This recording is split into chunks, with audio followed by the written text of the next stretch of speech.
president has been shaken, so he doesn't want to play around anymore. He's now becomes he becomes very strict. He's very tough. There is also a rumor that this coup of 82 attempted coup. There is also a rumor that there was somebody who was also trying to do it. There is this Movemba, the cousin of Njonjo, was also mentioned. Then there is an inquiry. Then Njonjo is also now kind of kicked out because of there is a commission of inquiry that is set. Njonjo is implicated. Is now named the traitor. I mean, this debate came into parliament, and after the 83 election. And that's when Nani, after I think 81, 83. That's when Nani was trying to refuse that he was not being given money.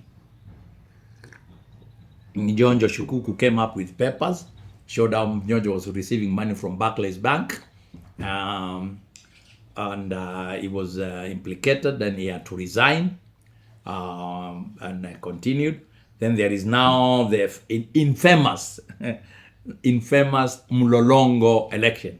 This was a climax of Moi's cartoonism, because I mean in 1988 the elections were supposed to be, you were supposed to stand behind the person who you were supporting. There was no more secret ballot. I mean, secret ballot, and now, like I said, Nani has become a one-party state.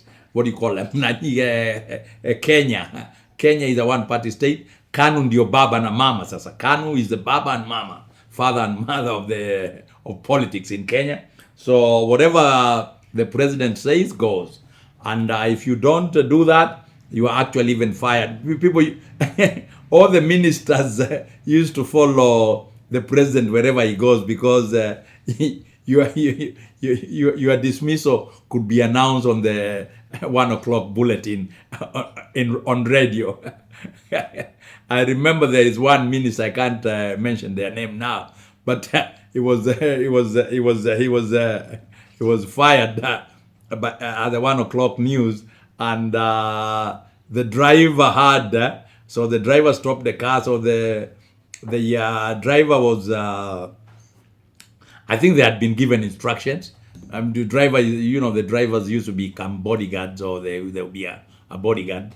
So the driver takes the Nini, tells the minister to get off the car, and he removes the flag, and he takes the car back to State House. And now this minister had to walk to a friend or somewhere. It was a very embarrassing situation. So that was Moi for you. But then continued with his brutality, a lot of police brutality. People were very scared. You could not talk about him. If you want to say Moi, you would have to say either MO1, things like that. Because when you talk about Moi, or you mention Moi, what I'm trying to say is that out of every 4 persons, one was an informer. There were too many informers, so you didn't know who you were around. As soon as you are a crowd, as soon as the crowd gets to 4 or even 3, you are scared to talk anything against government, because you don't know who will go and report.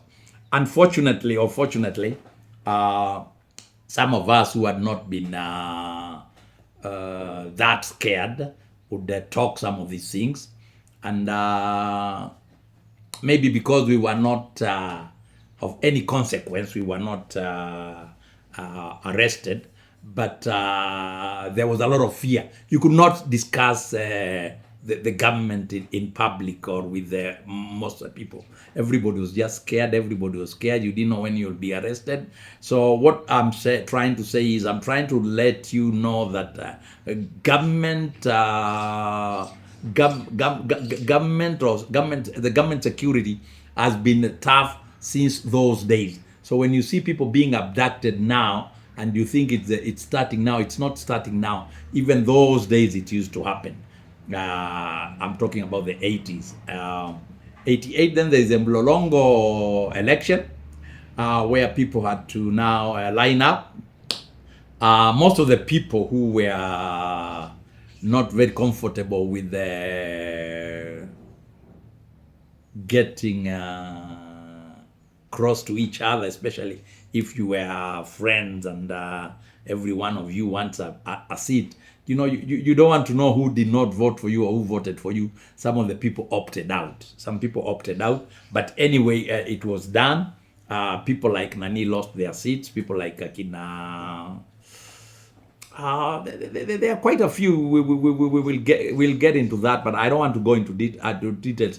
But you'd find now what was happening is you find the long line because that's a popular person was declared the loser, and the short line was declared the winner. So it was very chaotic. There was a lot of infighting, and I remember at that time is when I think somebody like Kenneth Matiba resigned.